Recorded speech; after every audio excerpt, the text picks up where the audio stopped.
A história se passa dentro de um jogo chamado The New Gate, que é o próximo passo da tecnologia e realidade, um lugar incrível que permite aos jogadores aproveitarem um gigantesco mundo como se fosse real, escolhendo entre raças como humano, elfo, dragão, fada, anão ou lorde. Os jogadores podem se juntar amigos em uma aventura onde podem derrotar criaturas poderosas, acumular fortunas infinitas através do comércio ou apenas se tornar um ferreiro e criar armas lendárias. Seja o que for, tudo que você pode imaginar está ao seu alcance nesse jogo, e é classificado como um RPG perfeito. No entanto, apesar desse jogo ser um sucesso, The New Gate se tornou alguma coisa muito perigosa, e desde então é impossível sair dele. E morrer dentro desse jogo também significa morrer de verdade no mundo real. O protagonista Shin, o jogador mais poderoso e profissional desse RPG, conseguiu garantir a sua sobrevivência graças à sua incrível experiência, tudo na esperança de um dia terminar esse jogo mortal. Ele está sempre acompanhado com seu grupo de 3 outros aventureiros. O garoto explora todos os cantos desse mundo virtual e enfrenta chefões cada vez mais perigosos.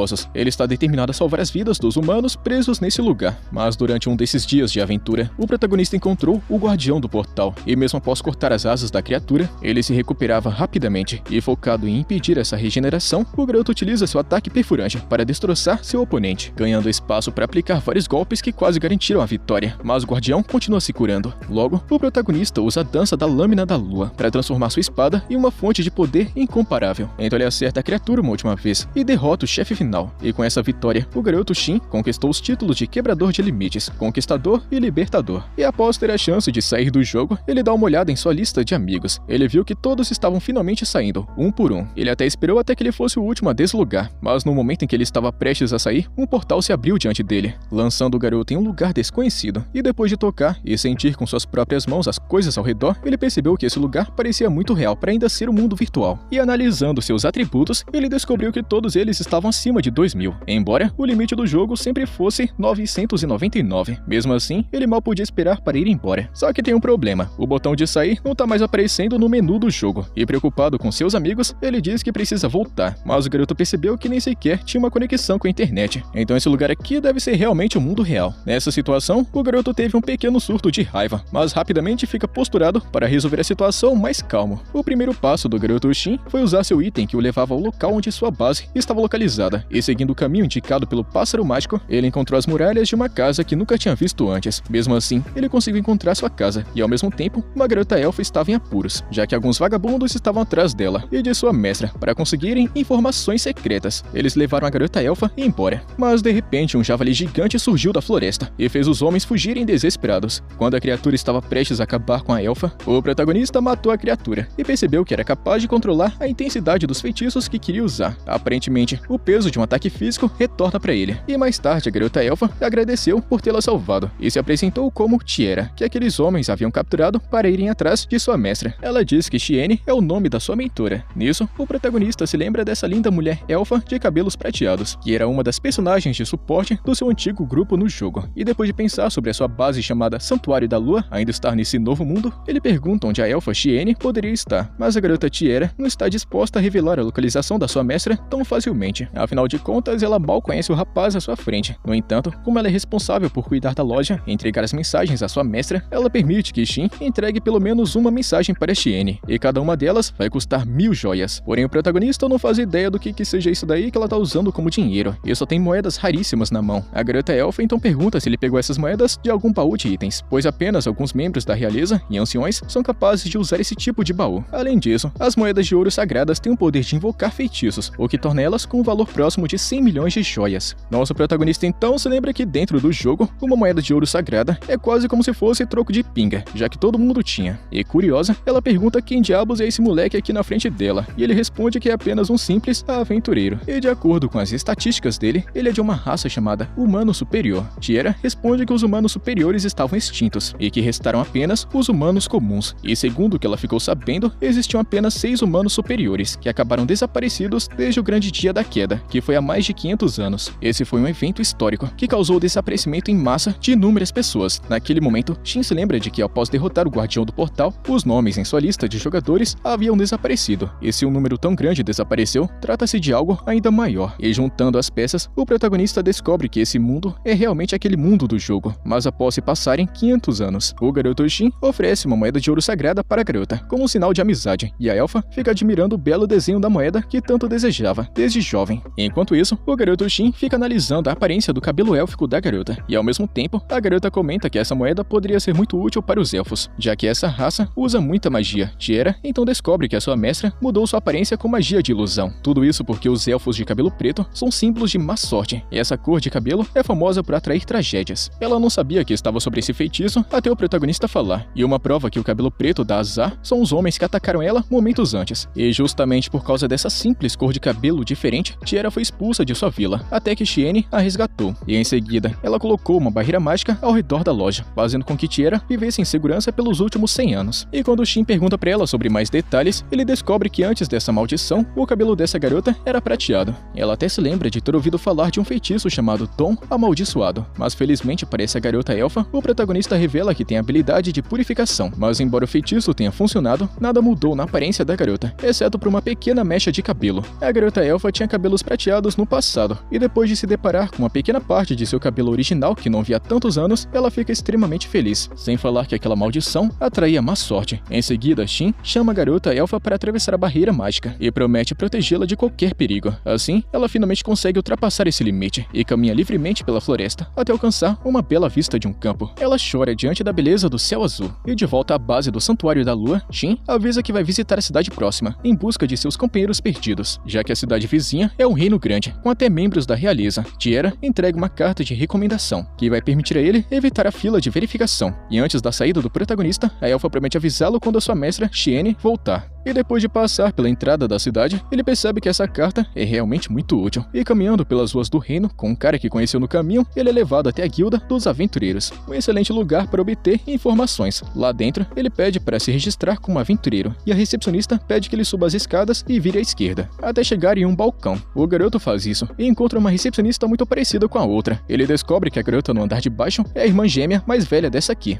e o seu nome é Celica, e a garota no andar de baixo é chamada de Cílica, e informa para Shin que ele deve pagar a taxa inicial para preencher a papelada. E infelizmente o cartão da guilda só vai ficar pronto amanhã. Então, o garoto aproveita o tempo para analisar o ambiente e percebe que tem muitas armas de ferro e cobre na guilda. Então ele conta que a qualidade dos itens do jogo eram muito melhores no passado. Nesse momento, Celica chega para servir o prato que o jovem aventureiro havia pedido, mas enquanto ele colocava comida em sua boca, ele conta que é muito difícil comer com alguém encarando ele. No entanto, a garota estava aqui para verificar se a carta de recomendação do Santuário da Lua era realmente verdadeira. O rapaz diz que não se importa de passar por mais uma verificação, mas ele adoraria terminar de comer antes de fazer isso. Só que na verdade ele não tá querendo dar de cara com o mestre da guilda, pensando que ele é um cara barra pesada. Porém, o protagonista não está com sorte, já que o mestre da guilda já estava de olho nele faz tempo, e dentro de um lugar mais privado, ele se apresentou como proprietário da guilda. E já foi direto ao ponto. Ele pediu para Shin mostrar a sua carta de recomendação, pois é necessário verificar se ela não é falsificada. O chefe então colocou uma carta verdadeira ao lado da carta do garoto, e com isso, ele confirmou que a carta não era falsa. O rapaz então diz que foi Tiera que entregou essa carta para ele, e o mestre da guilda então explicou algumas instruções que a garota elfa deveria ter dado para ele. Com essa carta, seria possível entrar em qualquer país sem passar por uma verificação, e ele também é aceito em todas as guildas. E no caso desse reino, permite até marcar um encontro com o próprio rei. Ter um item tão valioso em mãos leva muitos a roubá-lo, ou até mesmo matar para alcançar seus objetivos, e por isso, Shin deve garantir ao mestre que ele pode sim proteger essa carta. Caso contrário, é melhor ele destruí-la, antes que alguém acabe roubando. Mas o rapaz promete cuidar desse presente dado por Tiera, para honrar o nome da garota elfa. O chefe se levanta para cumprimentar o rapaz, depositando grandes expectativas nele como aventureiro de futuro. Mas antes de sair, o garoto precisa testar suas habilidades aqui mesmo, e no fim do dia, o rapaz está exausto de toda a correria, então ele planeja subir de nível assim que receber o cartão de aventureiro. No dia seguinte, ele acorda na pousada onde passou a noite, então ele percebe que mais uma vez acordou nesse mundo maluco. Quando ele volta para a guilda, ele agradece a Celica pela recomendação de trabalho, e a garota percebe as suas roupas novas. Ele diz que com elas, ele se sente muito mais livre para se movimentar, embora ele saiba muito bem que um aventureiro de nível baixo não deveria andar com aquelas roupas chamativas. A recepcionista então entrega o cartão de aventureiro e avisa que existem 9 níveis de aventureiro, de nível S até o nível G. Completar missões concede pontos para subir de nível, e os aventureiros podem aceitar missões de até 2 níveis acima do seu. Em seguida, o rapaz conta que vai fazer uma missão expedição para coletar uma planta especial, um ingrediente famoso para poções, que depende muito da qualidade das folhas. Enquanto o garoto se afasta, a recepcionista observa que ele não parece ser muito forte, mesmo que o chefe da guilda tenha reconhecido ele por sua habilidade. E algum tempo depois, o garoto Shin está procurando pela planta. Ele passou simplesmente 3 horas observando a grama, mas então, de repente, uma criatura aparece se movendo em seu radar, que tem a capacidade de mostrar inimigos com intenções malignas. E em busca da criatura, ele avistou um monstro chamado Jack Caveira, que tem um nível altíssimo de 359, e ao ver uma carruagem destruída nas proximidades, o rapaz percebeu que o movimento estranho da criatura é porque ela acabou de lutar. E se lembrando dos aventureiros da guilda comentando sobre um Jack Caveira que fez várias vítimas na região, o protagonista decidiu acabar com o monstro de uma vez por todas. Mas a força e velocidade do oponente mostravam que não seria um desafio fácil, e ainda mais inacreditável é que a criatura é um morto-vivo, mas por algum motivo está usando uma espada do elemento luz, algo que Shin nunca havia visto antes. E ao atacar novamente, o garoto não conseguiu aplicar um dano efetivo no inimigo, e sua espada não vai aguentar mais golpes. Portanto, ele usa um feitiço para desbloquear uma parte do seu poder original, e então avançar contra o esqueleto e destruir o seu coração. Mas então o garoto percebe que a espada do esqueleto gigante acabou voando para longe, e ele não conseguiu pegá-la, mas pelo menos havia uma gema preciosa em sua mão. Shin começa a acreditar que aquilo era real, e esse mundo é muito mais divertido do que ele imaginava. Enquanto isso, a espada do esqueleto fica girando no ar, até acertar a janela de uma princesa chamada Rione. E dando uma olhadinha na espada mais de perto, os soldados estão se perguntando o que fazer com ela. Então a princesa pede que eles tragam até aqui um avaliador sagrado para descobrir a composição da arma e também achar quem jogou ela no castelo. E pensativa, a princesa Rione tem certeza de que essa espada pertence a alguém muito poderoso e também interessante. E voltando para a cidade, nosso protagonista acaba vendo alguns aventureiros gravemente feridos e pergunta a um soldado o que aconteceu. O homem explica que todos eles foram vítimas de um esqueleto gigante na floresta do norte e apenas 4 dos 12 homens sobreviveram. Shin então se lembra dos cadáveres que ele acabou achando naquele local. Além disso, o homem menciona uma espada vista voando pela floresta até colidir com o castelo. Então ele pergunta para o garoto se ele sabe sobre alguma coisa, mas Shin finge não saber de nada e o homem informa que os soldados estão investigando o caso e pede informações caso o protagonista descubra algo. E de volta à guilda, Shin se apresenta para Celica para registrar um relatório sobre a ameaça do esqueleto. Antes, o chefe da guilda tinha dado uma tarefa de extermínio para caçar esse monstro, e o garoto simplesmente aparece aqui com a pedra preciosa que ele coletou do esqueleto, após derrotá-lo. E a recepcionista fica impressionada e não consegue acreditar que esse cara aqui, sozinho, tenha conseguido derrotar um monstro tão bizarro. E apesar de pedir para a garota se acalmar, o rapaz acaba gostando desse jeitinho animado dela. Nesse momento, uma mulher chamada Elsie se aproxima da conversa.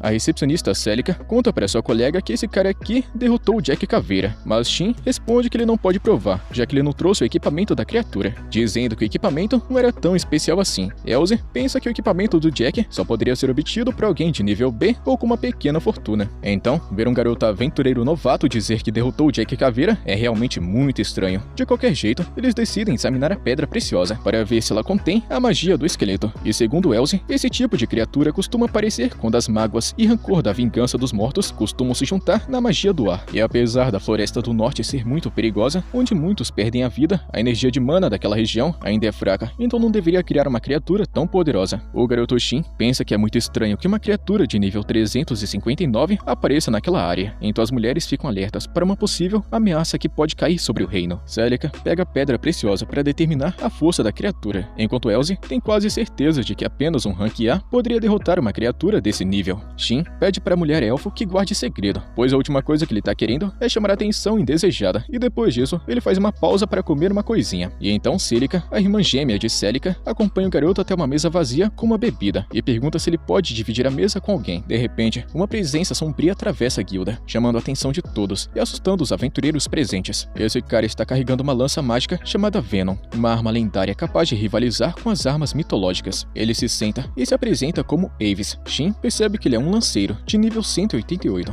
Avis comenta que o garoto tem um bom equipamento, apesar de ser um novato. O protagonista explica que ele veio do interior e não está acostumado com grandes batalhas. Avis entende agora porque o garoto não se assustou com seu nome, afinal de contas, ele é chamado de vampiro, justamente porque ele é especialista em caçar mortos-vivos. Shin pensou que esse apelido era por causa de sua cara bizarra, e essa amizade deles aí tá fazendo todo mundo da guilda se perguntarem se esse garoto novato é maluco e não tem noção do perigo. Avis está achando esse jeito diferente do protagonista muito muito divertido e revela que o apelido vem da habilidade de drenagem da lança, que consome a força vital da vítima e a transfere para o usuário. Nesse momento, Circa chega para servir os pratos e os dois guerreiros concordam que comer é muito melhor do que ficar só na conversa fiada. E depois do almoço, Shin entra em uma biblioteca pela primeira vez em muito tempo. Ele passa a tarde lendo sobre a história do reino, fundado há mais de 500 anos. Ele se lembra de Tiera, dizendo que o declínio aconteceu há 500 anos, um evento no qual várias pessoas desapareceram. Shin está pensando que o desaparecimento de jogadores ao saírem do jogo pode ser a causa disso. Então, ele encontra um livro sobre as raças desse mundo e percebe que todas elas são as mesmas do jogo. E enquanto isso, o chefe da guilda está liderando uma reunião sobre a morte do Jack Caveira, se perguntando por que do protagonista não ter levado todo o equipamento do monstro. E ele explica que o garoto aventureiro não viu nada de especial naquelas armas. E o homem velhinho comenta que aqueles que receberam cartas de recomendação geralmente costumam ser pessoas muito estranhas. E o chefe da guilda discorda, pois ele também recebeu uma. Mas de qualquer jeito, ele conta que a avaliação da pedra confirmou que o nível era 359 no esqueleto, o que chegava ao nível de um rei. Portanto, é muito preocupante pensar que possa ter muito mais monstros desse calibre na Floresta do Norte. E então, um cavaleiro gostaria de saber mais sobre esse equipamento. E quem foi que derrotou o esqueleto? O chefe da guilda lembra que o garoto queria continuar anônimo, sem chamar atenção. Mas agora, falando sobre as armas do esqueleto, o cavaleiro conta que a espada que voou direto para o castelo apareceu no mesmo dia em que o esqueleto foi derrotado. A lâmina da espada tem cerca de 2 metros de comprimento, feita de uma liga mágica de aço e mitril, sem falar que era encantada com o feitiço do elemento luz. Em outras palavras, é uma arma comparável à espada do tesouro da nação desse reino. E como provavelmente é um equipamento lendário, não faz sentido ignorar alguém que derrotou um monstro que usava essa arma. Além disso, todos têm uma grande desconfiança com toda essa história. Enquanto isso, o garoto está aproveitando um churrasquinho na cidade, até que uma garota fera se aproxima. Ele oferece um espetinho, e a garota o aceita um pouquinho tímida. E depois de comer, ela ganha confiança para se apresentar como Millie. Então Shin pergunta se ela tem alguém para levá-la para casa. Nesse momento, ela aponta para Avis, que aparece para um reencontro inesperado. O garoto pensou que ela fosse filha do lanceiro, mas então Avis explica que ela é uma das meninas do orfanato da igreja. E como Millie é bastante malandra e tem o costume de ficar fugindo, ele sempre tem que ir atrás dela. De qualquer jeito, Avis comenta que Millie é muito tímida, então é incrível que ela tenha interagido com esse rapaz. Falando nisso, de repente a garota se aproxima e pede ao jovem aventureiro que salve uma raposa na Floresta do Norte.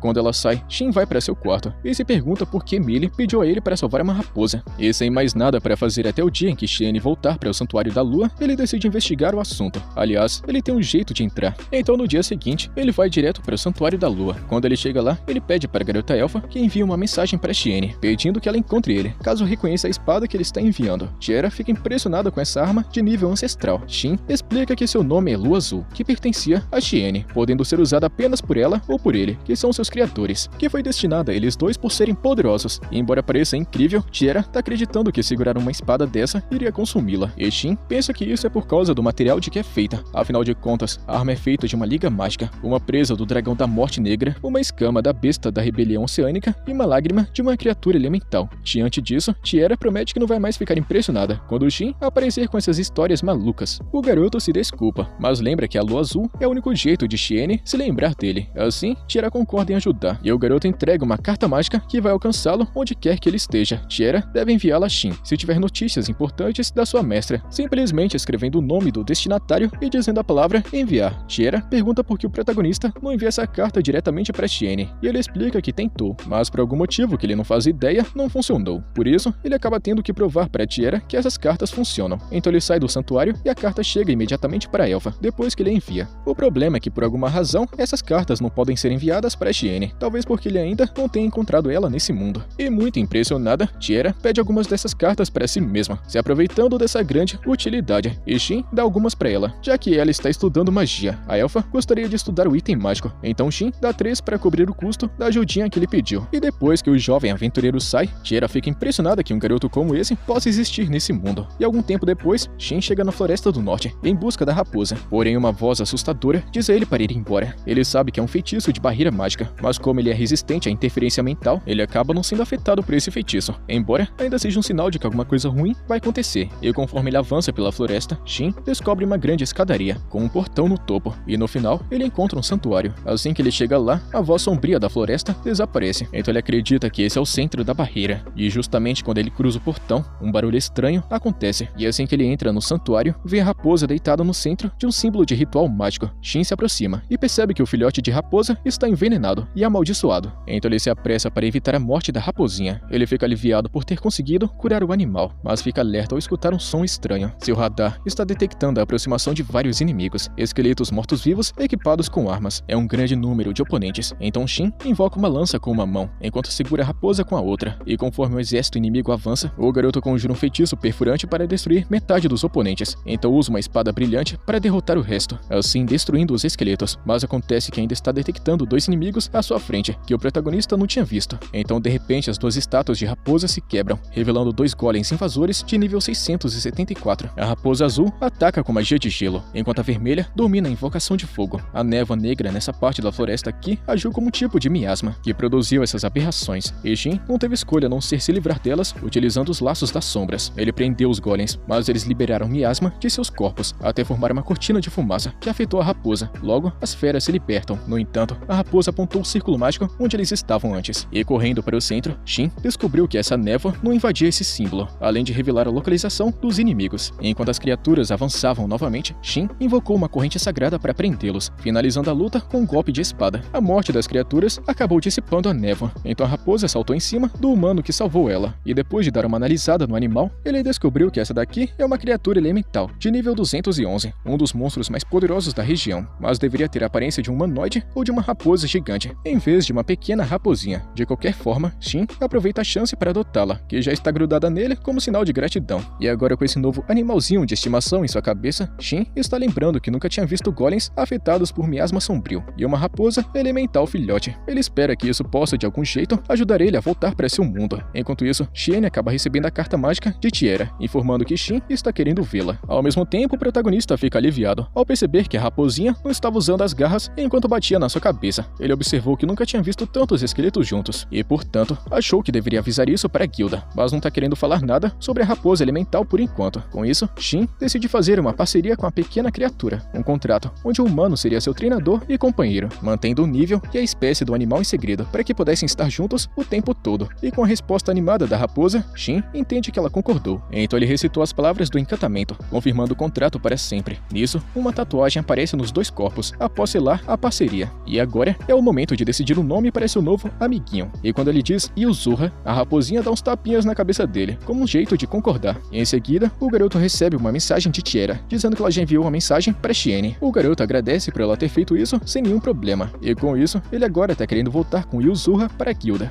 E quando o protagonista chega na guilda de caçadores, ele procura alguém para ajudá-lo, e aparece as duas garotas gêmeas ao mesmo tempo. Elas estão tentando roubar a atenção dele. A mais velha fica dizendo que o aventureiro está bem na frente dela, então é ela quem deveria cuidar do relatório do rapaz. Por outro lado, a mais nova responde que já percebeu que ela está querendo roubar o protagonista só para ela. Enquanto isso, o garoto Shin pergunta novamente se elas vão continuar brigando ou ajudar no relatório dele. Então finalmente Celica atende ele, e depois disso, o rapaz aproveita a chance para dar uma olhada em outros trabalhos. E em um deles, alguém está procurando por um sucessor para o orfanato da igreja. Essa é uma missão sem uma classificação de rank. O garoto fica curioso sobre o que poderia estar em jogo, e como ele já tinha um desejo de visitar Millie no orfanato, ele decide aceitar o trabalho e seguir em frente. E ao chegar na igreja, o garoto fica impressionado com a beleza do lugar, e quando uma mulher aparece, Shin explica que viu atender o trabalho solicitado, e também está querendo ver Millie. A mulher parece muito desconfiada das intenções do aventureiro, mas decide confiar nele e traz a garotinha fera, que recebe ele com muito carinho. A mulher fica um pouco mais calma e se apresenta como Tria Soares, uma pessoa que veio de outra igreja. Ela confessa que se sente muito feliz em ver Millie se apegando a alguém. E falando na menina, ela agradece a Shin por ter resgatado a raposa. Ele então apresenta Yuzura para a garotinha e explica para a raposa que essa pequena menina fera foi responsável por seu resgate. Logo depois, a senhora Tria explica que está procurando alguém com uma habilidade específica, tudo para ensinar para a igreja. E já reparando na aparência da mulher, o protagonista pensa que tem alguma coisa a ver com cura ou suporte, mas na verdade a senhora Freira está em busca de uma habilidade de purificação, e embora seja rara, o garoto confirma que possui esse poder, mas avisa que tudo depende dela aceitar pagar o que ele está querendo e fechar negócio. A mulher acredita que o rapaz vai pedir uma grande quantia, devido à raridade da técnica, mas na verdade ele só está querendo saber um pouquinho mais sobre a origem do poder de Millie e qualquer informação que a igreja tenha obtido. Tria fica pensativa por um momento, pois afinal de contas ela está lidando com um estranho, mas o aventureiro precisa descobrir mais sobre esse mundo em que ele está vivendo, e a igreja seria uma boa fonte de informação. situação. Nesse momento, a garotinha Millie mostra um olhar profundo para a freira e afirma que Shin não vai causar nenhum problema. Então a senhorita aceita a proposta, mesmo sem acreditar que possa ajudar muito. No entanto, o protagonista gostaria de saber se Tria conhece alguém que frequenta muito a igreja, além de revelar o poder de Millie. A mulher então conta que Millie possui o título de compositora estelar, por ter visões do futuro que sempre se realizam. O garoto Shin pensa que pessoas com más intenções poderiam se aproveitar disso para objetivos malignos, mas é exatamente por isso que Tria sempre pedia às pessoas que sabiam para não compartilharem essa informação com ninguém. Além disso, ela conta que um jovem caçador, que era órfão naquela igreja, chamado Avis, ajudou muito eles, assustando qualquer um que pensasse em fazer mal às pessoas de lá. Com isso, Shin aceita o trabalho, e a freira conta que gostaria que a neta de um antigo padre aprendesse purificação, pois as coisas ficariam muito mais calmas se ela herdasse a igreja. Essa informação final convenceu o garoto, que já percebeu que a situação é complicada, pois envolve pessoas ricas e nobres. E no pátio da igreja, as crianças se juntam ao redor de Yuzurra para acariciar o pelo macio da raposa. Ela se sente tão à vontade nos braços das crianças que Shin não consegue evitar de sentir uma pontada de ciúmes ao ver aquela situação. Aliás, ele pergunta se Millie também está querendo fazer carinho na raposa, mas logo percebe que ela está tentando deixar as outras crianças aproveitarem um pouquinho também. E de repente, Yuzurra se cansa dos carinhos e volta para a cabeça do seu dono. Pouco tempo depois, Millie chama a raposa e guarda ela para que ninguém mais pegue, declarando que esse era seu plano o tempo todo. Isso assusta não apenas Shin, mas também as crianças, que fogem ao escutarem essa fala bizarra. O protagonista acaba encontrando outra freira, que explica que infelizmente o orfanato está prestes a fechar, porque a igreja está sem padre e precisam de alguém para assumir o cargo. A senhorita Tria poderia ser essa pessoa, mas para chegar lá, ela precisava emanar uma habilidade especial, como por exemplo a magia de purificação que a própria freira estava falando. E para piorar a situação, há um candidato a novo padre, mas ele está querendo se livrar do orfanato, porque não passa de um idiota ganancioso. A senhorita Tria diz que a neta do antigo padre pode ter o direito de herdar a igreja, se desenvolver a habilidade especial que impediria que o lugar inteiro caísse nas mãos daquele homem ganancioso. A garotinha Millie não tem dúvidas de que o protagonista vai cuidar de tudo isso para eles, e a freira então responde que assim como ela sabe onde cada criança está em algum canto do orfanato, ela sabe que Millie pode estar certa sobre isso. E o garoto Shin percebe que todos sabem que a garotinha pode ver o futuro. E mais tarde, quando Tria chama o aventureiro ao pátio para conhecer a neta do antigo sacerdote, todas as crianças estavam dormindo ao redor dele, que não faz ideia de como ele foi parar ali. E logo, ele está diante de uma garota chamada Rasha, que ao se apresentar, gagueja. A freira então lembra que essa jovem, apesar de dedicada, pode ser um pouquinho descuidada às vezes. Então o protagonista também diz o seu nome e conta que vai estar responsável por ensinar a purificação. A garota Rasha então diz que está ansiosa e aceita a tarefa. No entanto, antes de qualquer coisa, o garoto pergunta se alguém sabe onde é que fica um grande número de mortos-vivos de alto nível. E do nada, o caçador lanceiro chamado Avis aparece, e Tria responde que eles são comuns no plano fantasma. E o lanceiro, escutando tudo isso que está acontecendo, pergunta se talvez elas estejam confiando demais nesse cara estranho. Mas a senhora freira então responde que Millie disse claramente que esse garoto não seria um problema. Avis pergunta se a garota viu alguma coisa, e ela responde que sim. O lanceiro conta que até confia na visão sagrada da garotinha, mas avisa o rapaz que a qualquer sinal de traição da parte dele, ele vai usar sua lança para transformá-lo em um espeto. A garotinha Millie e também as outras irmãs não gostaram de ver o protagonista sendo tratado com tanta violência. E então Avis pergunta todo impaciente sobre essa tal purificação, e finalmente Shin revela que para desenvolver essa habilidade é preciso derrotar 2 mortos-vivos acima do nível 150, enquanto segura um item chamado Orbe da Oração Sagrada. Contudo, considerando que o golpe final seja importantíssimo, o garoto Shin conta que vai cansar todos eles para que Rasha possa terminar o serviço. E quanto ao Orbe, é bem difícil de encontrar, mas felizmente o rapaz já tem um. A senhorita Tria está achando curioso que esse jovem fale tantas coisas complicadas como se fosse moleza, e então o garoto pergunta à irmã Rasha se ela consegue lidar com a situação. E a coitada já está suando frio, preocupada em enfrentar esses mortos-vivos. Avis então dá um grito, trazendo ela de volta para a realidade, e ela concorda com tudo, falando que vai se esforçar. Então o lanceiro conta que irá com eles, e a senhora Tria confia em todos eles para essa tarefa. Enquanto isso, o lanceiro está pensando que só pode haver uma explicação para esse moleque recém-chegado ser tão suspeito. Com certeza ele é maluco da cabeça, dizendo que vai destruir uma horda de monstros de nível 150, e após a reunião, Avis conta que eles partirão na manhã seguinte, e depois ele aparece novamente na escuridão para confirmar uma coisinha importante com o garoto. Ele leva o rapaz até um bar e pergunta se Shin é um escolhido dos deuses, mas o protagonista não faz ideia do que seja isso. Então, Avis conta que existem pessoas que renascem com habilidades e títulos que não deveriam ter, além de informações sobre itens e monstros, mesmo que a pessoa não possua as memórias da sua vida passada. Isso deixa o garoto confuso, que pensa ter renascido nesse jogo, mas não ter reencarnado nesse mundo como acontece com os bebês. Mais uma vez é dito que os humanos superiores foram extintos. No entanto, Avis deixa claro que sua intenção não é forçar o garoto a revelar tudo. Com isso, ele para de se intrometer na vida dele, e Shin está achando estranho que as pessoas tenham medo de de Avis, percebendo que ele é um cara até que bonzinho demais. Então, o lanceiro explica que essa é a impressão que as pessoas têm dele, quer ele goste ou não. E tentando bancar o durão e barra pesada, ele conta que só ajuda o orfanato porque o choro daqueles pirralhos irrita bastante ele. Tudo por conta daqueles riquinhos metidos. Então do nada Shin cospe sua bebida e conta que já estava esperando que esse lanceiro era na verdade um cara legal e de bom coração. E quando o lanceiro fica bravo só pra manter a pose de valentão, Shin pede que ele espere um pouquinho porque ele recebeu uma mensagem. Pelo visto é Tiera, informando que Shiene disse que iria voltar para o Santuário da Lua assim que terminasse o trabalho, e pede que ela seja avisada caso o protagonista for embora. E na mensagem final, Tiera está perguntando o que o garoto fez para que a sua mestra fizesse tantas perguntas sobre ele, quase como se fosse obcecada. E depois de ler a mensagem, o garoto aventureiro pressiona um botão no menu do sistema. E vendo o que apareceu, o lanceiro Avis conta que também possui uma carta de recomendação do Santuário da Lua, algo que o protagonista não estava esperando de jeito nenhum.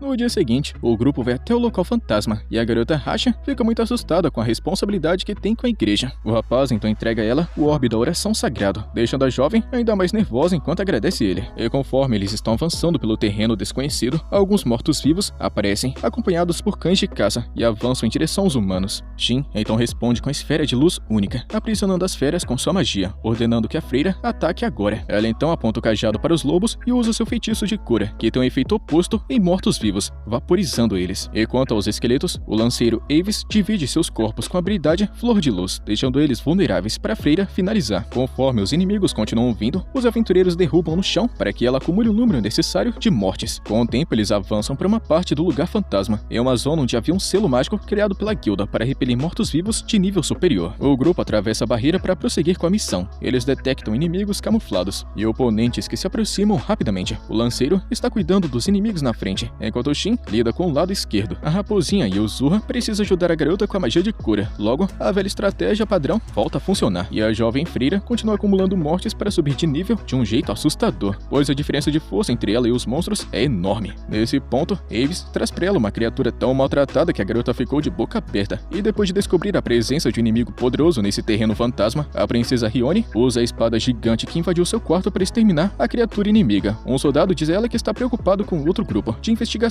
mas então uma elfa aparece pedindo que deixe tudo com ela, e chegando na equipe em apuros, todos estavam enfraquecidos e sem esperança de derrotar um inimigo daquele calibre. Mas a elfa avança contra o monstro de caveira e quebra seu núcleo com uma série de golpes letais. E impressionados, todos os guerreiros olham diretamente para sua salvadora, e a poderosa Shiene. Então a garota elfa utiliza sua magia de cura para regenerar todos os soldados afetados pelo inimigo Jack Caveira, e todos sentem alívio ao ganharem uma nova chance de vida. O comandante da equipe agradece ela pela ajuda e confessa que realmente estava pensando que seria melhor recuar. E Shiene, sendo uma pessoa muito humilde, conta que só conseguiu derrotar o inimigo porque ele já estava enfraquecido pelos soldados. O comandante diz que as palavras da elfa estão enchendo ele de orgulho, mas lembra que esses mortos-vivos não deveriam estar aparecendo, pois realmente não deveriam estar no terreno fantasma. O reino até chegou a enviar tropas de elite para conter a ameaça, mas foi essa elfa quem sozinha lidou com o oponente com o esquadrão inteiro, não conseguiu derrotar. Mas embora isso já seja algo esperado de uma pessoa que conviveu com os humanos superiores, de acordo com os relatórios, essa era a última criatura estranha na área. Então possivelmente o problema tá resolvido. Só que mesmo assim, Shiene continua investigando o terreno e manda o comandante usar o item mágico que ela entregou a ele, caso alguma coisa dê errado. E assim, voltando para essa missão, ela fica toda felizinha por finalmente ter a chance de ver seu mestre novamente, e correndo toda alegre em direção à sua presença. Ao mesmo tempo, um pouquinho mais distante de onde ela estava, Shin continua com sua missão para obter a habilidade de purificação para Rasha. E quando Avis enfrenta outro inimigo Jack Caveira, ele avança utilizando sua incrível velocidade. A lança mágica venenosa resolve a situação e destrói facilmente o inimigo. E vendo que Rasha estava congelado de medo, ele manda a garota terminar o trabalho logo. E é isso que ela faz toda apressada. Se aproximando da caveira, ela libera uma energia mágica de cura. A energia verde do nada se torna dourada, preocupando o grupo. Mas então Shin manda eles ficarem tranquilos, explicando que esse efeito ocorre quando se cumprem todas as condições para aprender a nova habilidade. E vendo a freira com uma nova expressão estranha, o lanceiro pergunta se ela tá bem, e ela explica que sua mente estava repleta de pensamentos sobre como usar essa habilidade. E então Shin está parabenizando Rasha, que aprendeu a purificação, e a freira fica feliz por finalmente conseguir salvar o orfanato, depois de todo o esforço. O garoto recomenda que eles façam uma pausa antes de voltarem para casa. No entanto, uma enorme massa escura de magia aparece, cobrindo os céus indo em direção a uma esfera gigantesca, acumulando toda aquela energia. E segundo as informações de Avis, essa é a matéria mágica que revive os mortos-vivos. Enquanto Rasha está admirando sua beleza, o lanceiro conta que é necessário treinar essa matéria para impedir que os monstros mantenham sua forma. A criatura desce, formando um monstro colossal no chão, deixando Rasha sem acreditar no tamanho. Analisando a criatura, Shin percebe que se trata de um Lorde Caveira de nível 804, com uma quantidade insana de HP, que é impossível calcular. A garota Rasha acredita que um monstro como esse poderia devastar uma nação inteira, então pergunta a Shin se a barreira mágica é suficiente para deter esse inimigo. O rapaz confessa não ter certeza diante desse poder imensurável do oponente, e de repente, o Lorde Caveira voa em direção ao céu e rompe a barreira com apenas um único soco, dando uma resposta rápida para a pergunta dela, que mal consegue ficar em pé diante de sua tamanha força. Os dois guerreiros também ficam nervosos ao perceberem que o grande Lorde está olhando para eles. O grupo decide fugir, mas Shin está contra essa ideia. Um exército de esqueletos acabou cercando a equipe, impedindo sua fuga. O lanceiro recomenda abrir uma brecha para escapar, mas o protagonista está determinado em ficar e permitir que os outros fujam. Aves então pergunta se o rapaz está querendo morrer, mas a resposta do garoto é simplesmente desativar seu limitador de poder, libertando uma gigantesca energia de seu corpo. E o protagonista conta que já que a barreira foi quebrada, ele não poderia simplesmente ignorar os monstros e deixá-los ir embora à vontade. Isso colocaria em perigo a vida das pessoas do lado de fora. E sentindo a força do garoto, Aves conta que poderia ajudar na luta, mas Shin apenas ignora com uma risada e pediu ao lanceiro que cuidasse de Rasha e Uzura. O garoto concede a ele um feitiço de aprimoramento que permite correr mais rápido. Isso vai ajudá-lo a escapar dos inimigos, e Uzura se recusa a sair do lado de seu dono, então ele decidiu deixar a raposa onde ela estava. Feito isso, ele conjura uma rajada de relâmpagos, dizimando os esqueletos pelo caminho e abrindo espaço para o grupo fugir. O protagonista se prepara para o confronto contra os inúmeros oponentes, mas é Uzura quem toma a iniciativa e destrói boa parte da linha de frente inimiga com sua habilidade de fogo místico. E apesar do poderoso ataque flamejante, o Lorde dos Esqueletos solta um rugido que invoca centenas de mortos-vivos para o campo de batalha, fazendo Shin pensar novamente o que deve fazer em seguida. Então, ele invoca o corte relâmpago da terra, causando uma explosão luminosa. A confusão acaba sendo tão grande que Chien conseguiu vê-la e ouvir de muito longe, descobrindo assim o caminho para seu mestre. O local estava tão cheio de esqueletos que o mapa de Shin ficou completamente vermelho, e ele lamentou por não ter Chien aqui para ajudá-lo. Mas então, naquele momento, um marcador azul, que significa aliado, apareceu à distância, vindo rapidamente em sua direção. Então Shin decidiu fazer um desvio no meio da batalha para descobrir quem era, e depois de pousar em um campo de flores, ele se deparou com sua aprendiz, Chien. O garoto perguntou como é que ela estava, mas os esqueletos não deram a eles descanso, e se aproximaram dos dois para estragar o momento. Mas então Uzura cria uma barreira mágica para impedir que os monstros atrapalhem o reencontro. Então o protagonista volta a falar com a sua velha amiga de 500 anos atrás, mas ela o surpreende com um forte abraço, e antes de qualquer coisa, ela pergunta se o mestre tem alguma coisa a dizer, e ele pensa que talvez precise pedir desculpas por tê-la deixado sozinha esse tempo todo, ou até mesmo agradecê-la por ter cuidado da loja Santuário da Lua. Mas a cada erro que o garoto cometia, ela o apertava mais forte em seu abraço. Portanto, o garoto pensa com mais cuidado na sua próxima palavra, até que ele se lembra do Santuário da Lua, e de quando a elfa cuidava dele. Nesse momento, ele conta que simplesmente voltou para ela, com lágrimas escorrendo pelo rosto de sua querida aprendiz, que durante 500 anos de vida ficou imaginando que o seu mestre nunca voltaria. O rapaz está pensando que ter finalizado o jogo da morte deveria ter apagado seus dados salvos, incluindo o Santuário, Chien e seus outros seguidores. Nesse momento, Uzura acabou perdendo força contra o poder esmagador do Lorde Esqueleto e deixou sua barreira enfraquecer. O protagonista fala com Chien que vai ser melhor eles lidarem com isso antes, talvez lançando um ataque combinado poderosíssimo depois de tanto tempo. Dito isso, os dois levantam a mão, realizando um encantamento com um grande círculo mágico que varre toda a escuridão ao redor. O Lorde Esqueleto não foi derrotado pelo feitiço Santuário da Luz, mas apenas enfraquecido. Então Shin desembainha sua espada e corta o monstro ao meio, até quebrar a pedra mágica em seu coração. A elfa Chien se aproxima, mas então o garoto manda ela ficar onde está, enquanto escuta o Lorde exigir todo aquele poder do protagonista para ele mesmo. Enquanto a criatura está morrendo, Shin fica surpreso vendo o monstro falando a sua própria língua. Ele pensou que o Lorde seria um oponente que talvez desse mais pistas, mas infelizmente nada foi descoberto. Mas pelo menos parece que esse lugar mal assombrado vai voltar a ser o que era antes. Então Shin aproveita a chance para ter uma conversa tranquila com a elfa. E depois, muito longe do campo de flores, Shin pergunta para a elfa se ela se lembra de quando ele se despediu dos outros e foi derrotar o monstro final. No começo ele pensava que tudo deveria ter terminado após a sua vitória, mas havia uma porta enorme na sala do chefe da masmorra, que assim que o monstro foi derrotado, a masmorra foi aberta. Como resultado, Shin perdeu a consciência e acordou em um campo verde após 500 anos. E estando triste pela ausência do mestre durante todo esse tempo, ela conta que a masmorra desapareceu sem deixar pistas. Então foi só depois de muito tempo que ela ficou sabendo que Shin derrotou o monstro final. E quando os outros aventureiros afirmaram que os seus mestres haviam desaparecido, Chien não entendeu por que tudo isso estava acontecendo. Então começou a procurá-lo por toda parte. No entanto, as mudanças afundaram o continente no caos. Isso acabou forçando o antigo grupo do protagonista a se separar. E antes de qualquer coisa, Shin está pedindo que ela pare de chamá-lo de mestre, porque depois dos 500 anos que ele passou dormindo, ela ficou tão famosa que todos vão ficar confusos ao vê-la chamando um garoto desconhecido dessa forma. Com isso, Chien Shiene fica muito envergonhada, mas junta coragem para chamar seu mestre pelo nome, e o rapaz quase tem um ataque cardíaco escutando isso, embora ele fique fingindo que não ficou apaixonado. E com tudo resolvido, o garoto planeja visitar o local sagrado que pesquisou na biblioteca do reino. A elfa revela que já esteve lá antes, mas apenas para uma investigação rápida. Shiene pergunta se ele vai embora para sempre, quando encontrar uma saída, e o garoto responde que sim, sem nem pensar duas vezes. E toda triste, ela aceita a cruel resposta, enquanto Shin se pergunta o quanto ela se lembra de quando esse mundo era um jogo. Pelo visto, ela se lembra de tudo, desde o dia em que ambos desceram juntos a essa terra, e quando começaram a chamá-la de Jogo da Morte. O garoto descobre que todo o grupo já sabia que eram NPCs, e os jogadores desapareceram após saírem do jogo. Mesmo assim, ele se desculpa por ter ignorado os sentimentos dela, mas Shiene acha que a decisão dele foi certa naquele momento. Em seguida, eles lembram de que os dois têm uma promessa juntos, e logo eles encerram a triste conversa e planejam uma festa quando voltarem para o Santuário da Lua. A elfa então aproveita a chance para perguntar quem é essa raposinha, e o garoto diz que é um monstro elemental. Ela conta que percebeu que esse não era um espírito comum por conta de suas caudas. E sem entender nada, o aventureiro levanta a raposa e percebe que agora ela tem 3 caudas. E como se isso não bastasse, ela simplesmente acorda dizendo "Bom dia, Shin". O rapaz fica louco e pergunta o que diabo tá acontecendo. Então Yuzura explica que a sua mente clareou bastante quando aquela coisa sombria desapareceu. O garoto fica pensando que talvez aquele Lorde fosse o mesmo mestre dos esqueletos no santuário de antes, mas de qualquer forma, ele pediu a raposa para não falar em público, tudo para evitar confusão, e se possível, também esconder as outras caudas também, utilizando o poder de ilusão. Yuzura pergunta se ela é uma boa parceira, e Shin responde carinhosamente que sim. E Shiene não consegue resistir à fofura da raposinha, e pede para segurá-la, falando que ninguém jamais conseguiu domar um espírito elemental antes. Dito isso, a raposa volta para Shin. Ele decide partir em busca de seus antigos companheiros o mais rápido possível, antes que a guilda descubra tudo. Shiene então fala que eles poderiam ter deixado essa conversa para depois e apressar as coisas, mas então Shin responde que não conseguiu resistir aos olhinhos de tristeza da elfa naquela hora.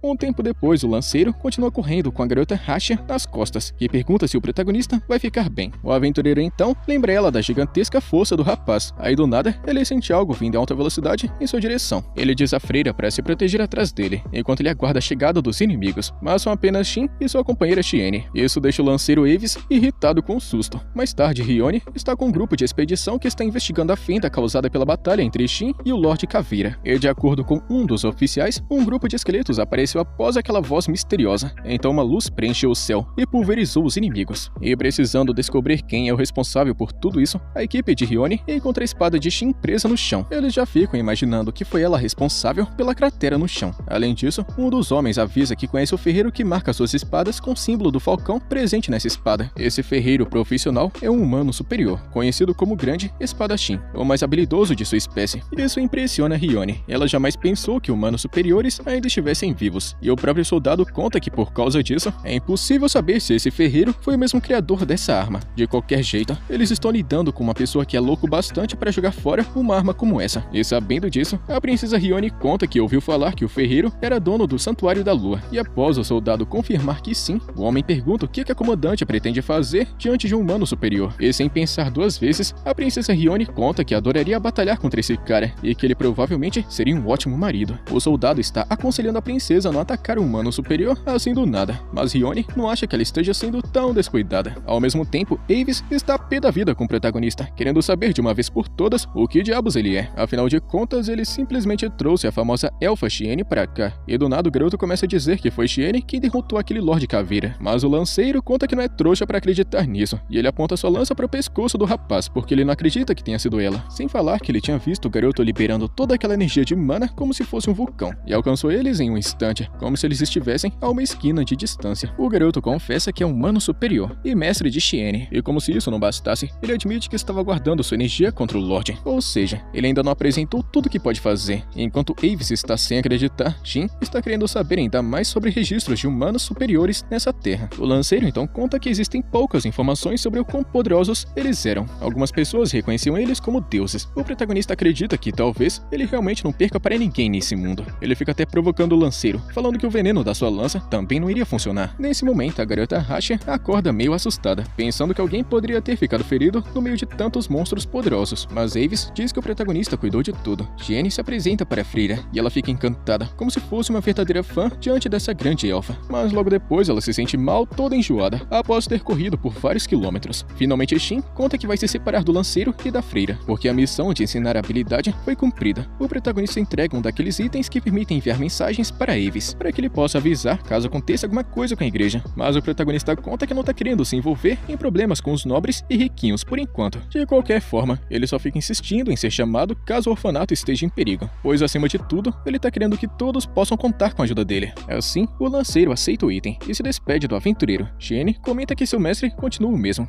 com todo o tempo de 500 anos que se passou. Shin nunca ficava se gabando de sua força sobrenatural de forma arrogante e sempre estava protegendo os mais fracos. Mais tarde, quando ele chega no Santuário da Lua, o rapaz está sentindo um cheiro delicioso. E justo quando a fome aperta, Tiera, que havia preparado o jantar, aparece para receber sua mestra, surpreso ao lembrar que ela havia escrito naquela carta. Finalmente, o protagonista conta para ela que conhece Shiene há muito tempo e promete contar tudo durante o almoço. Tiera, porém, pergunta se o protagonista realmente vai ficar aqui com elas. E Shiene responde que sim, afinal de contas ele é o dono desse lugar. Tiera parece aceitar bem essa revelação no início, mas logo aquelas palavras acertam ela como se fosse um soco no estômago. E ela fica se perguntando, como assim? Como é que o dono do Santuário da Lua é um humano superior lendário? O garoto fala que ela já tá exagerando demais, e Tiera se desculpa por não saber disso antes. E como sempre, o rapaz mostra humildade e fica todo bonzinho, e não vê nada de errado nela. Ele conta que sempre detestou chamar atenção, e Tiera fica toda preocupada com medo de que o rapaz expulse ela da loja. Então Shin percebe que acabou falhando na missão de provar que ele não é um mestre mandão. Mudando de assunto, ele aproveita a chance para apresentar a sua parceira elemental, a raposinha Yuzurra. A raposa avisa que está faminta. A garota elfa fica ainda mais surpresa vendo o animalzinho falar. Em seguida, todos eles finalmente compartilham uma refeição. E o garoto Shin comenta que de fato os ingredientes que ele forneceu ao santuário tiveram um bom efeito. Shiene concorda, já que até a comida tem uma aura de energia ao seu redor. E como o garoto não havia percebido isso antes, ele agora está pensando melhor e percebeu que as carnes eram cortes de criaturas mágicas e também de rei orc, além das frutas e vegetais especiais. Tiera conta que não está muito acostumada em comer carne, principalmente carne de monstro. Enquanto isso, Shiene fica explicando que em volta dessa comida tem uma aura de mana, ou força vital, e isso está em todos esses ingredientes. Nesse mundo mágico, existem esses traços de magia em todos os cantos do mundo, em plantas, carnes e tudo mais. Tiera fica tapando os ouvidos porque essa informação de comer magia tá deixando ela maluca, então ela pede que comam rápido antes que esfrie. E depois que todo mundo come, finalizando o jantar, Shin descobre que os outros personagens secundários do antigo grupo dele estão vivendo suas próprias vidas. Eles nunca tiveram certeza de que Shin ainda estava vivo. O garoto tá achando isso ótimo, pois ele não gostaria de ver as outras pessoas desperdiçando sua vida para procurá-lo. A elfa Shiene está entendendo o pensamento dele, mas ela lembra que se alguém escolhesse procurar o mestre, acima de tudo, seria apenas uma decisão pessoal. A raposinha Yuzurra está perguntando para Shin se ele está bem, e ele responde que sim. Tiera, por outro lado, não pode dizer o mesmo, porque ela nunca viu a sua mestra agindo assim tão boazinha. Com isso, Shiene leva Tiera para descansar um pouquinho, e na hora de dormir, o garoto percebe que seu quarto não mudou nada desde que ele saiu, e o Yuzurra já está dormindo. Então o garoto se prepara para fazer o mesmo, mas aí simplesmente do nada, ele acorda sentindo uma coisa muito pesada sobre ele. No começo, ele pensa que é a raposa, mas ela está no canto da cama, e então, sentindo uma coisa macia e cheirosa, ele vira a cabeça e vê Shiene deitada ao lado dele. Ele entra em pânico, e após esse pequeno susto, o rapaz tenta expulsar a garota do seu quarto, mas ela agarra seu braço, deixando escapar uma lágrima. O protagonista não sabe a razão para esse choro, mas por algum motivo, ele pede desculpas à elfa, e quando amanhece, Shin acorda e procura por Shiene. Ele acaba puxando alguns fios de cabelo prateado debaixo do cobertor. No entanto, ao ver que era Yuzurra que havia evoluído para uma versão mais humana de si mesma, ele fica implorando para que ela saia daqui agora e vá tomar logo o café da manhã. Mas a raposa só ignora e abraça o garoto. Depois, o protagonista dá para ela de presente algumas roupas que ele mesmo fez. É muito comum que os seres da raça da raposinha usem isso quando se transformam em humanos. As garotas elfas ficaram surpresas com a evolução da raposinha e estão elogiando o belo vestido que ela está usando. Além disso, agora que ela é humana, a raposinha está prometendo ajudar a limpar a mesa depois do café da manhã. Com isso, o protagonista Shin está chamando Yuzurra para fazer uma série de perguntas, se aproveitando do fato de que agora ela pode responder. Primeiro, ele pergunta por que ela estava naquele santuário sombrio quando ele a encontrou, e ela responde que sofria bem menos lá. Então, o garoto pergunta se ela sabe quais eram aqueles símbolos escritos no chão, mas ela não faz ideia do que significa. Afinal de contas, não foi ela que marcou aquilo no chão. O garoto tá querendo saber se a raposa sabe alguma coisa sobre as muitas pessoas que desapareceram há mais de 500 anos. E Yuzurra explicou que ela não via muitas pessoas no santuário onde ela estava, então ela não sabe de nada, pois estava apenas tirando uma sonequinha durante todo esse tempo. Mas uma vez, o chão fez barulho, o vento e a montanha também. Ela acordou assustada e se protegeu. A raposa até tentou impedir esse desastre natural. E Shin sabe que essa raça tem forte ligação com esse tipo de incidente. E finalizando, Yuzura conta que ficou muito tempo lá sozinha e enfraquecida. Ela pensou que ia morrer, até que Shin apareceu para salvá-la. O rapaz conta que foi tudo graças à garotinha Millie da igreja que ele chegou lá. Então a raposa tá prometendo agradecer a amiga do protagonista quando se encontrarem. Falando nisso, o protagonista aproveita a chance e convida todas para visitarem o orfanato. Ele recomenda que elas levem um tipo de sobremesa élfica, que Tiara consegue fazer e vender muito bem no santuário. Mas aí o protagonista fala que essa loja Santuário da Lua nunca foi feita para vender comida. Mas aí então, ela lembra o rapaz que mesmo que elas quisessem continuar vendendo armas, apenas o mestre pode desbloquear a sala do arsenal. O garoto pede desculpas porque ele tinha esquecido completamente disso, e promete fazer algumas espadas para que elas consigam vendê-las. Além disso, Shiene também precisa falar com ele sobre um assunto muito importante, pois precisa que ele encontre o Homem-Fera Girardi o mais rápido possível. O garoto fica surpreso ao descobrir que seu antigo colega de equipe ainda está vivo, enquanto se lembra que seu velho amigo Girardi é um Homem-Fera superior, que costumam viver cerca de 150 anos. Mas Girardi conseguiu aumentar bastante esse tempo. Falando nisso, Shin percebe que ele talvez não tenha muito tempo de vida restante, e com certeza ele ficou esses últimos 500 anos esperando pelo retorno de seu mestre. Ela diz que Girardi acabou se juntando às várias tribos de feras e formou a Grande Aliança das Bestas, sendo conhecido pela aliança como o primeiro Rei das Bestas. Atualmente ele é o rei da 8ª geração e possui o poder militar e as habilidades de um grande líder. Ele acabou recebendo grandes habilidades e isso permitiu que ele esperasse pelo protagonista durante todo esse tempo. Sendo assim, o garoto tá querendo viajar para ver seu velho amigo, mas não antes de cuidar de algumas coisinhas primeiro. Ele fala que eles partirão amanhã. Tiara está querendo continuar cuidando da loja, mas a sua mestra Shiene gostaria que ela fosse junto, porque agora que Shin voltou, elas não precisam ficar se preocupando com o Santuário da Lua, já que o rapaz consegue teleportar a própria loja, sem falar que seria bom para Tiara fazer uma viagem. E muito animada, ela confessou que era exatamente isso que ela estava querendo. Então todos deveriam pensar nos preparativos e como comprar comida e equipamentos. Mas aí então, a elfa Shiene fala que vai ter que andar sozinha por um tempo, pois ela precisa fazer um relatório sobre o Lorde Caveira para o reino. O protagonista então diz que ele vai para a guilda depois de forjar algumas espadas, e então vai procurar uma missão na direção da viagem deles para subir de nível. A elfa Shiene então recomenda que eles criem um grupo para usar o bate-papo por voz, agora conhecido como telepatia, e a elfa Tiara está querendo se registrar como aventureira, mas ela está querendo trocar de roupa antes de fazer isso. E depois, quando o protagonista vai até a fornalha, Yuzura fica impressionada, e Shin pede que ela não toque em nada, porque tem muitas armas amaldiçoadas e encantadas por perto. Ele está muito feliz em voltar para esse lugar depois de tantos anos, e rapidamente ele pega seu martelo, e em pouquíssimo tempo, a primeira espada é feita. E mesmo que ele tenha colocado só um tiquinho de magia na arma, ele acabou criando simplesmente uma das espadas mais poderosas do reino. Então, ele vai ter que fazer algumas mais baratas e fraquinhas. Com isso, ele reabastece o estoque da loja. E com tudo feito, Tiara depois se apresenta para Shin, exibindo seu novo traje.